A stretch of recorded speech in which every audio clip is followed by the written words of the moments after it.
नमस्कार। मतपथ न्यूज के YouTube channel पर आपका स्वागत है और मैं हूं आपके साथ दुष्यंत चोपड़ा।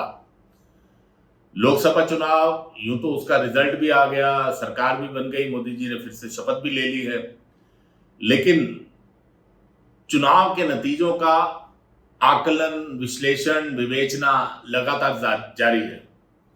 आज हम लोग बात करने वाले हैं महाराष्ट्र चुनाव को लेकर के। महाराष्ट्र के जो चुनाव के नतीजे आए उसने बीजेपी को या एनडीए को, विशेष रूप से बीजेपी को एक बहुत बड़ा झटका दिया। तो क्या कारण रहे, उसमें कुछ सीटों की हम लोग विवेचना करेंगे और कुछ खास कारणों की हम लोग विवेचना करेंगे कि महाराष्ट्र में ये जो नतीजे आए उनका कारण क्या है। उसमें सबसे बड़ी और सबसे प्रथम जो बात मैं आपके सामने रखना चाहूंगा कि सरकार की तरफ से, जहां तक की बात है मोदी सरकार की, मोदी 2.0 की, केंद्र सरकार की, इस हार में केंद्र सरकार का कोई भी योगदान, अगर मैं योगदान शब्द यूज करूं, कोई योगदान नहीं है। हार के कारण कुछ अन्य थे। मोदी सरकार के कामों के ऊपर कहीं कोई नाराजगी नहीं थी। मोदी सरकार के काम से वहां की जनता, जैसे बाकी देश का एक हालात थे, वो संतुष्ट थी। लेकिन उसके बावजूद भी ऐसे नतीजे आए तो क्यों आए? कहीं ना कहीं गलत प्रत्याशियों का चयन था। जिनको बदला जाना चाहिए था उनको बदला नहीं गया। जिनको तुरंत प्रभाव से बदल देना चाहिए था उनको टिकट दे दी गई। कुछ सीटों पर एक्सपेरिमेंट हुआ और कुछ जगहों पर भाजपा के संगठन ने बहुत अच्छा काम करके भी दिखाया और उसके बेहतर नतीजे आए। तो अब हम शुरू करते हैं बातचीत का सिलसिला कि महाराष्ट्र में हार का कारण क्या रहा। उसमें जहां कांग्रेस के द्वारा बनाए गए नैरेटिव, जिसका कि बीजेपी का केंद्रीय आईटी सेल जवाब नहीं दे पाया, या बीजेपी का जो सूचना तंत्र था, जो अपना कार्यकर्ताओं का तंत्र था, वो उसका जवाब नहीं दे पाया। भले वो आरक्षण खत्म कर देंगे ये वाला मुद्दा रहा हो, भले ही वो संविधान में चेंज कर देंगे, संविधान बदल के रख देंगे ये वाला मुद्दा रहा हो, इसमें भाजपा का केंद्रीय आईटी सेल पूरी तरह से नाकाम रहा, नकारा रहा और वो उसका जवाब नहीं दे पाया। जहां तक अगर हम बात करें भाजपा के प्रवक्ताओं की, तो भाजपा के प्रवक्ताओं की भी तैयारी उस हिसाब से उतना इन डेप्थ उन लोगों ने स्टडी नहीं किया कि पॉइंट टू पॉइंट वो लोग विपक्ष के बनाए हुए नैरेटिव का जवाब दे पाते। वहां पर वो बिल्कुल नकारा साबित हुए। जो सबसे मेजर इशू महाराष्ट्र की राजनीति में जो एक भूचाल सा आया कि जहां एनडीए एकदम नीचे आ गई, उसकी सीटों में एक सिग्निफिकेंट कमी आई। उसमें ना सिर्फ वहां के लोकल कारण, जिसमें कि पार्टियों की जो टूट फूट हुई, भले वो शिवसेना की टूट रही हो, वहां तक तो ठीक था कि भाजपा ने सरकार बनाई, लेकिन जिस तरह से अनावश्यक रूप से भाजपा ने अजीत पवार नाम का ढोल अपने गले में बांधा, जिसकी की कोई आवश्यकता नहीं थी। भाजपा और शिंदे की शिवसेना, इन दोनों के पास पर्याप्त बहुमत था, ये सरकार चलाने में सक्षम थे, लेकिन फिर भी अज्ञात कारणों से, किसके कहने पर, किसके रिकमेंडेशन के ऊपर अजीत पवार का ढोल इन्होंने अपने गले में बांधा, जो कि वो आज भी बांध कर घूम रहे हैं और आने वाले विधानसभा चुनाव में भी उसका एक नेगेटिव रिजल्ट भाजपा को देखने को मिलेगा। भाजपा के केंद्रीय नेतृत्व द्वारा जो सर्वे कराए गए, जो केंद्रीय टीमों ने, केंद्रीय नेतृत्व ने जो अपनी टीमें भेजी, उसकी सर्वे की रिपोर्ट के ऊपर निर्भरता इतनी ज्यादा थी कि जो वहां के स्थानीय कार्यकर्ता थे, उनकी राय को और उनकी पसंद नापसंद को एकदम से दरकिनार कर दिया गया, जिसकी वजह से भाजपा का कार्यकर्ता जो पहले से खिन्न था अजीत पवार के आने से, उसके ऊपर, जिसे कहते हैं कोड़ में खाज का काम किया, वो इस काम ने किया कि टिकटों का बंटवारा बहुत ही गलत हुआ।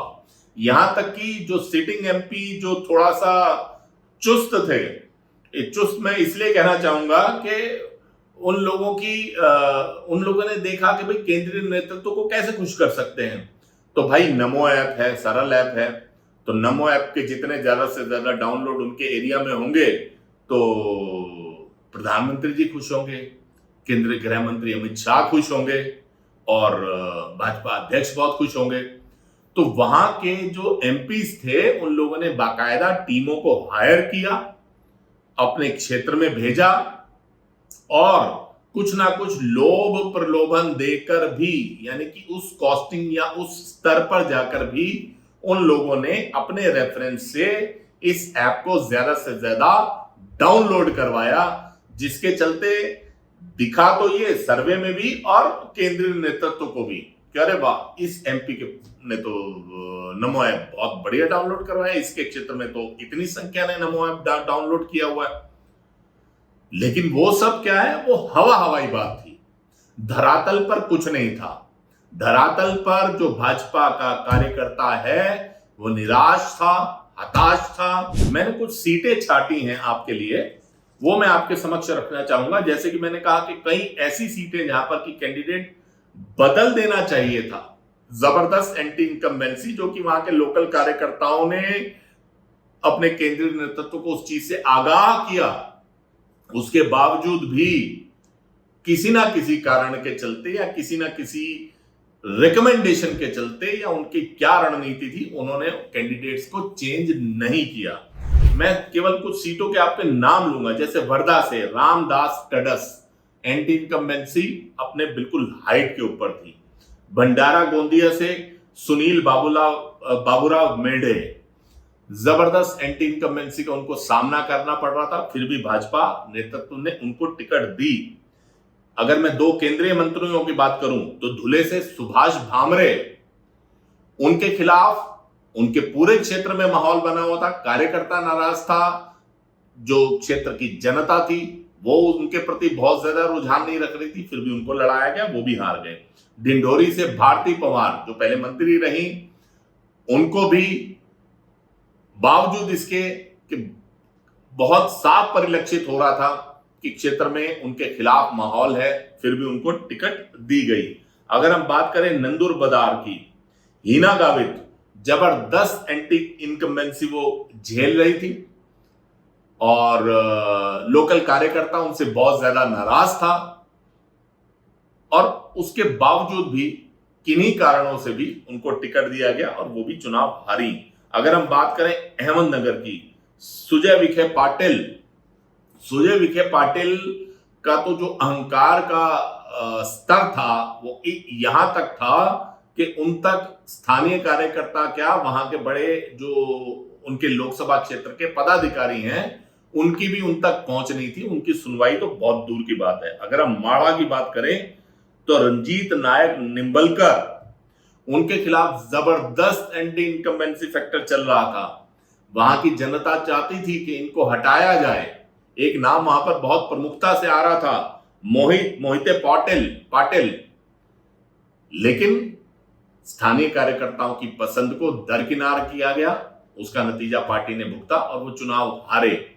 ये तो वो थी जहां पर कि कैंडिडेट को बदलना बहुत लाजमी था, उसके बावजूद भी पार्टी ने कैंडिडेट को नहीं बदला। अब मैं दो बहुत इंटरेस्टिंग सीटों की बात करता हूं। एक है सीट अमरावती से इंडिपेंडेंट कैंडिडेट नवनीत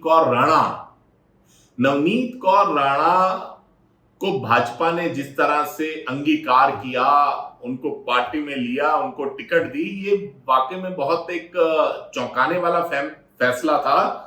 बावजूद इसके कि ये साफ परिलक्षित था कि अब उनकी वो क्षेत्र में हवा नहीं है, लेकिन उसके बावजूद भी उनको टिकट दिया गया। वहां की जो एक उनकी लोकसभा में प्रहार जनशक्ति पार्टी, जिसके नेता बच्चू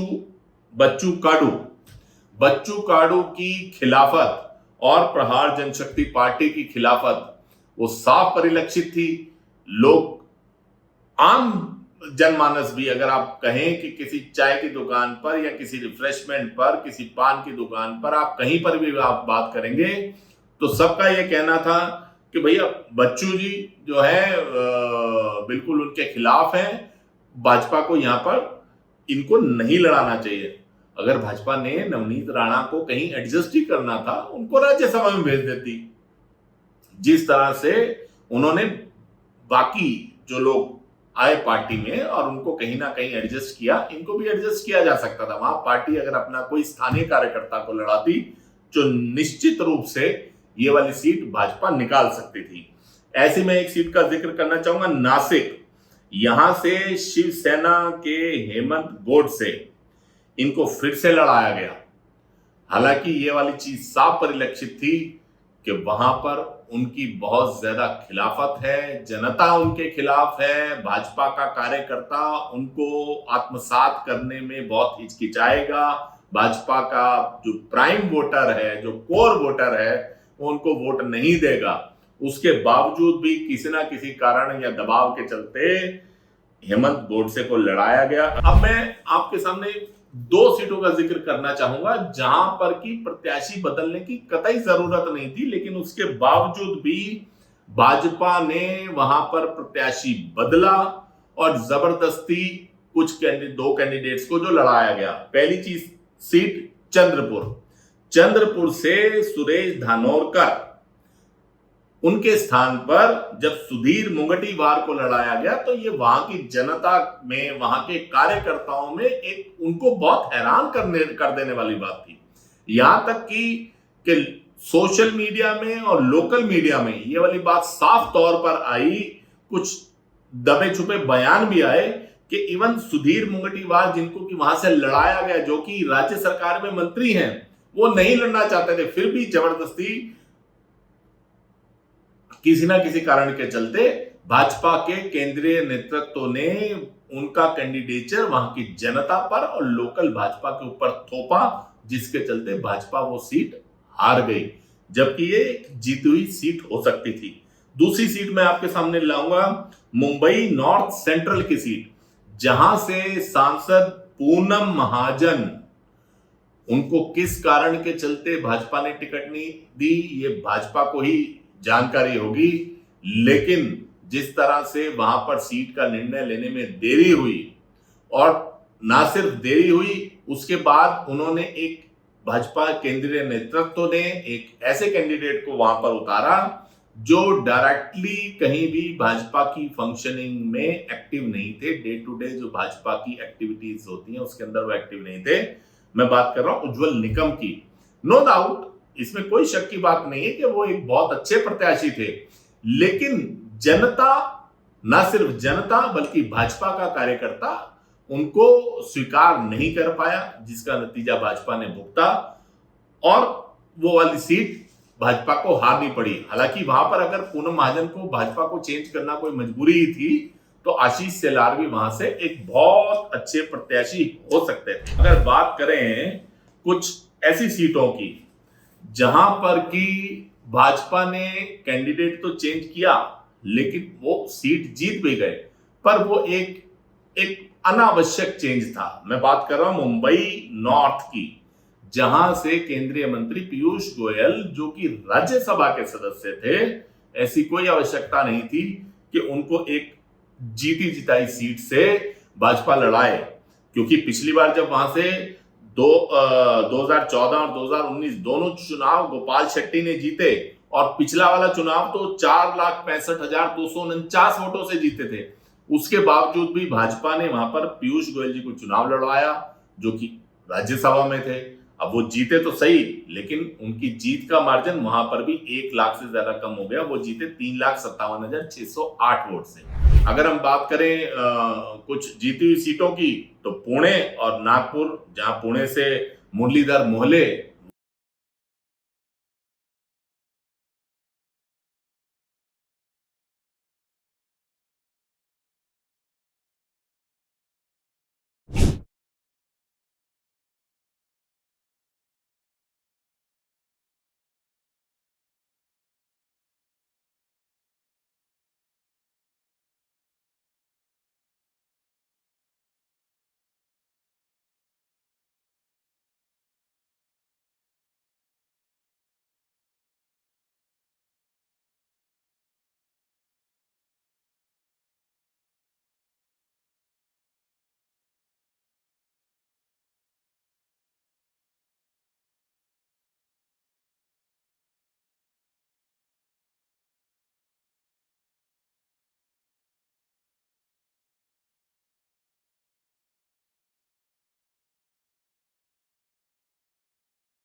उनको लड़ाया गया बड़ा कन्विंसिंगली, वो 2,51,594 मतों से जीती।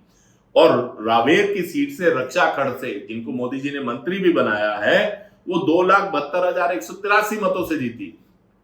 तो यहां पर भाजपा के कार्यकर्ताओं ने पूरे मनोयोग से काम किया। और देखिए, इंटरेस्टिंगली मैं आपको बताऊं, जलगांव एक ऐसी सीट है जहां 1999 से भाजपा लगातार अधिकांश बार जीतती आ रही है चुनाव, और भाजपा ने यहां से 6 बार प्रत्याशी को बदला है। लेकिन उसके बावजूद भी इस सीट पर जिस तरह से रिजल्ट आए, उस रिजल्ट ने भाजपा के सामने एक उदाहरण जरूर पेश किया है कि भाजपा को अभी आने वाले विधानसभा चुनावों में अगर जीतना है तो 2 मुद्दों पर उनको जरूर काम करना पड़ेगा। पहला, कि क्या वो अजीत पवार नाम के व्यक्ति जो उन्होंने ढोल अपने गले में बांधा हुआ है, क्या उसके साथ ही वो आगे बढ़ेंगे, यानी कि अजीत पवार के साथ मिलकर ही वो चुनाव लड़ेंगे। इसके प्रॉस एंड कॉन्स भाजपा को जरूर जांचने चाहिए।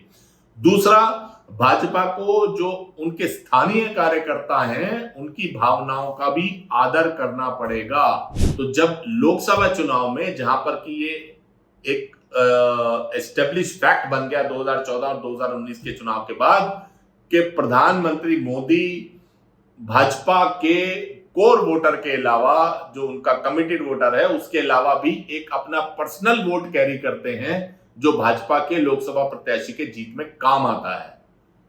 लेकिन अभी सामने खड़ा है विधानसभा चुनाव। अगर जो प्रधानमंत्री मोदी का नाम और जो उनका एक्स्ट्रा वोट लोकसभा में भाजपा को प्राप्त नहीं हुआ, तो क्या वो विधानसभा में प्राप्त होगा? ये एक ऐसा यक्ष प्रश्न है जो भाजपा को, जिसका जवाब खोजना ही पड़ेगा।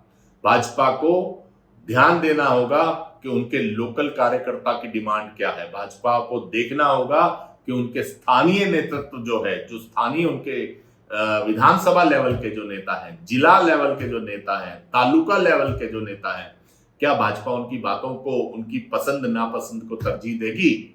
आने वाले वक्त में हम इस बात पर भी नजर बनाए रखेंगे, और भाजपा के आने वाले विधानसभा चुनावों में क्या प्रोस्पेक्ट्स हैं, क्या किया जाना चाहिए, क्या नहीं किया जाना चाहिए, हम तो अपनी राय दे सकते हैं।